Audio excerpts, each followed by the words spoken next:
Hello students, welcome to Magnet Brains. मैं रूपाली वर्मा।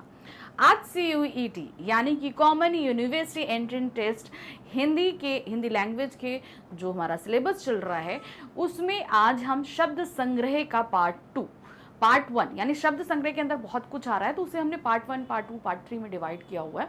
तो part 1 में हमने मुहावरे और लोकोक्तियां देखी थी। पार्ट 2 में जो आज हम देखेंगे वो है हमारा अनेक शब्दों के लिए एक शब्द, यानी वोकैबुलरी है, one word for many words, यानी कि बहुत सारे शब्द हैं मगर उनको हम छोटे शब्दों के लिए इस्तेमाल करें। ठीक है, तो वो हमारे क्या कहला देते हैं, वाक्यांश कहला देते हैं, वाक्यों का अंश बन जाता है वो एक। तो ये हम समझेंगे कि ये क्या होते हैं सारी चीज़ें, और साथ ही इसको हम नेक्स्ट वीडियो में देखेंगे कि आपके एग्जाम में ये किस तरीके से पूछे जाएंगे। तो सबसे पहले जो हम यहाँ समझेंगे कुछ वाक्यांश क्या होते हैं, ये सारी चीज़ों को पहले समझना ज़रूरी है, क्योंकि कोई भी चीज़ हम एग्ज़ाम देने से पहले उसके बारे में अगर हम ठीक से नॉलेज नहीं हो तो हमारे लिए कहीं ना कहीं गड़बड़ी हो जाती है। अब रही बात वाक्यांश की, तो यहाँ पर कुछ वाक्यांश भी हम आपके लिए लेकर आए हैं, अर्थात अनेक शब्दों के लिए एक शब्द हम लेकर भी आए हैं कुछ। लेकिन ये बहुत, जैसे हमने बताया है कि हिंदी व्याकरण का जो होता है शब्द संग्रह बहुत बड़ा है, तो हम आपसे ये कहेंगे जहाँ पे भी कोई भी बुक्स जहाँ पे भी आपको मिल रहा है उसे पढ़िए ज़रूर, तभी आपकी जो आपका अपना पर्सनल जो शब्द संग्रह है वो बढ़ता चला जाएगा। तो यहाँ पर आते हैं, क्या है होता है अनेक शब्दों के लिए एक शब्द। किसी भी समृद्ध भाषा का एक महत्वपूर्ण गुण होता है कम शब्दों में भावों एवं विचारों को अधिक से अधिक अभिव्यक्त करना। यानी कि कोई भी एक अच्छी भाषा, उसका सबसे बड़ा गुण क्या होता है, हम बहुत सारे भावों या विचारों को कम शब्दों में अभिव्यक्त कर दें, यानी हम दूसरे तक वो बात को पहुंचा दें। ये एक अच्छी भाषा का गुण होता है। फिर हिंदी भाषा इस क्षेत्र में अत्यंत समृद्ध है, यानी कि बहुत ही ज़्यादा भरी पूरी संपन्न भाषा है। इस मामले में संधि, समास आदि हिंदी भाषा के इसी गुण के परिचायक हैं। अब देखिए, संधि हो, समास हो, अब जैसे हम वहाँ पर बोलते हैं कि चार राहों का समूह, जहाँ पर चार राहें आके मिलती हैं, तो उसके लिए हम क्या इस्तेमाल करते हैं, चौराहा शब्द इस्तेमाल करते हैं। दो राहें मिले तो दो राहा होता है, तीन राहें मिले तो त्रिहा होता है। तो अब इस तरीके से क्या होता है, हमने इतने बड़े वाक्यांश को क्या किया, हमने एक सिर्फ चौराहा में बदल दिया। उसी तरह संधियाँ होती हैं, दो दो शब्दों को एक साथ जोड़ना। तो ये हमारी भाषा, हिंदी भाषा में हमें ऐसा बहुत कुछ देखने को मिलता है।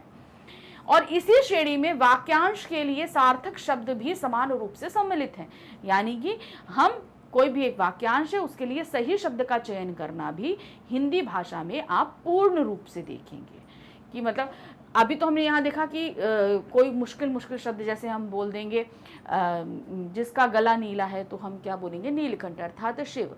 लेकिन हमारी साधारण बोलचाल की भाषा में भी ऐसे बहुत से शब्द होते हैं जिनको हम इस्तेमाल करते हैं। जहाँ हम लंबे लंबे वाक्यों का इस्तेमाल ना करके सिर्फ उस एक शब्द का इस्तेमाल करें, तो क्या होता है, वो भाषा ही थोड़ी प्रभाव। हम ये बोले वो मेरी उसको बहुत तकलीफ थी तो वो मेरे शरण में आकर आ गया और मैंने उसकी बहुत मदद की।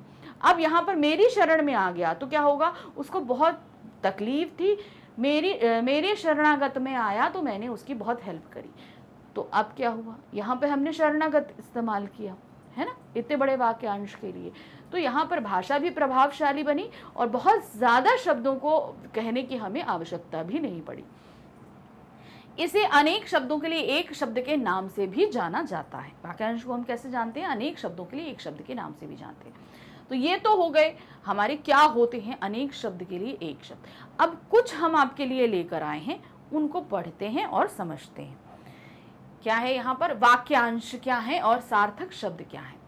वह व्यक्ति जो चोरी छिपे माल लाता या ले जाता हो, यानी कि हम जैसे कहीं ट्रैवल करते हैं तो कहीं अगर हम सामान को छिपा के लेकर आए और जाएं तो क्या कहलाएगा ऐसा व्यक्ति, वो कहलाता है तस्कर। ठीक है, क्या कहलाता है, तस्कर, जिसे हम स्मगलिंग के रूप में जानते हैं। फिर है वह भोज्य सामग्री जिसे यात्री रास्ते में खाने के लिए ले जाता है। हम ट्रैवल करते हैं, बहुत लंबी ट्रैवलिंग होती है तो घर से खाना बनाकर लेकर जाते हैं, अपने साथ पैक करके लेके जाते हैं, तो वो क्या कहलाता है, पाथेय, यानी पथ में खाने वाला भोजन। फिर है जिसका संबंध आत्मा से हो, अर्थात आत्मा से संबंध रखने वाला, वो क्या कहलाता है? आध्यात्मिक। यानी कि जो चीज हमारी आत्मा को टच कर जाए वो कहलाएगा आध्यात्मिक। जिसके हाथ घुटनों तक लंबे हो। अब हमारा ये हाथ है, हमारा हाथ कहाँ तक आता है? हमारे थाइस तक आएगा। अब किसी किसी के हाथ इतने लंबे होंगे घुटनों तक पहुंच जाते हैं, तो ऐसा व्यक्ति क्या कहलाता है? अजानुबाहु। क्या है? अजानुबाहु। फिर है जो पत्नी अपने पति की चिता पर जिंदा जल मरे। तो ये एक पहले बहुत बड़ी कुप्रथा हुआ करती थी कि किसी स्त्री का पति मर जाए तो वो अपने पति की चिता के साथ जल जाया करती थी, और जो नहीं जलना चाहते थे उनको जबरदस्ती जलाया जाता था। तो वो क्या कहलाते हैं? सती। वो स्त्री क्या कहलाती है? सती कहलाती है।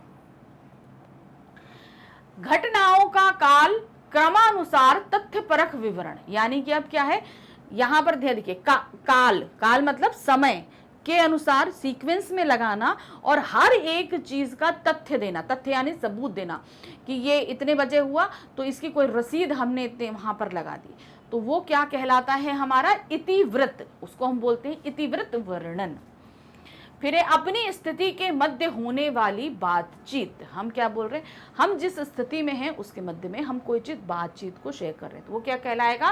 कूप मंडूक। फिर नेक्स्ट है तेज आंधी के साथ बारिश होना, झंझावत। अब जैसे बहुत बारिश होती है उसी बीच में हवा बहुत चलने लगती है, होता है ना, आंधी बारिश एक साथ आती है, तो वो क्या कहलाता है? झंझावत। फिर बड़ी बड़ी बातें करना मगर कुछ ना करने वाला व्यक्ति। जो बातें तो बहुत बहुत बड़ी करे लेकिन कुछ कर ही ना पाए, वो व्यक्ति क्या कहलाता है? ढपोर शंख। वर्ष में सर्वमान 6 ऋतुएं। अब वर्ष में पूरी 6 ऋतुएं आती हैं, उन 6 ऋतुओं को क्या बोला जाता है? षड ऋतु। अब हम बोले 6 ऋतुएं आती हैं तो हम उसको सही शब्द क्या होगा उसके लिए? षड ऋतु।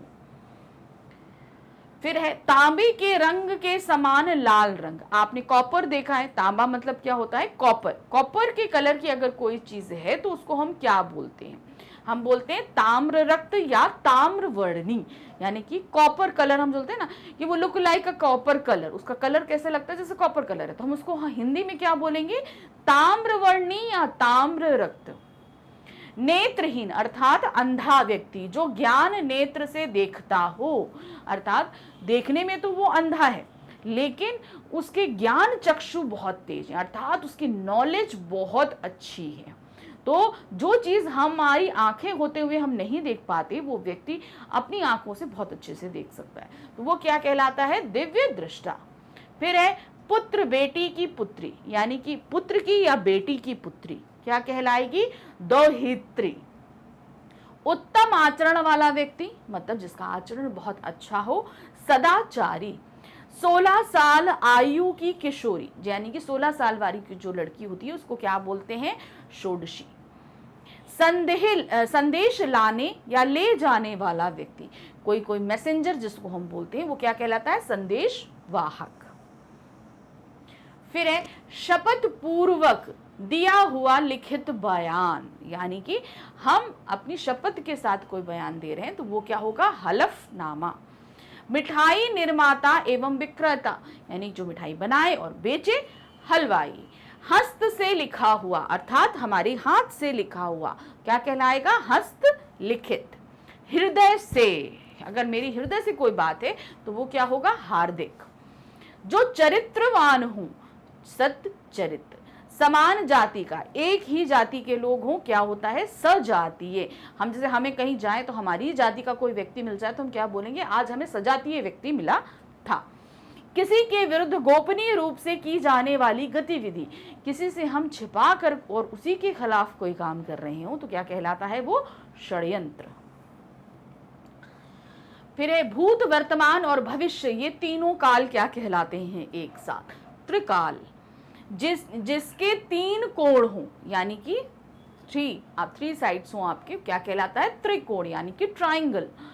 3 वेद को जानने वाला यानी ज्ञान रखने वाला त्रिवेदी। जो गर्दन, कमर और पैर में बल देकर खड़ा हो, जो गर्दन, कमर और पैर पे बल देकर खड़ा हो, वो क्या कहलाता है? त्रिभंगी। अब त्रिभंगी, जब श्री कृष्ण जो है बांसुरी बजाते हैं तो आप उनकी जो पोस्चर जो उनका रहता है, एक पैर को क्रॉस करके जो खड़े होते हैं, कमर टेढ़ी करके, वो जो उनका पोस्चर होता है वो त्रिभंगी कहलाता है, ध्यान रखिएगा।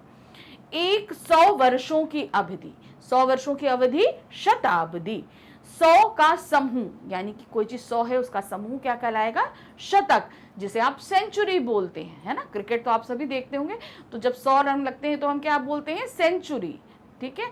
और उसी में हाफ सेंचुरी यानी कि 50 का अगर 50 का समूह होगा तो क्या बोलते हैं हम, उसको हम बोलते हैं हाफ सेंचुरी, और हिंदी में क्या बोला जाएगा, अर्ध शतक। आगे आते हैं, शत्रु का नाश करने वाला, जो शत्रुओं को मार डालता हो, शत्रुघ्न।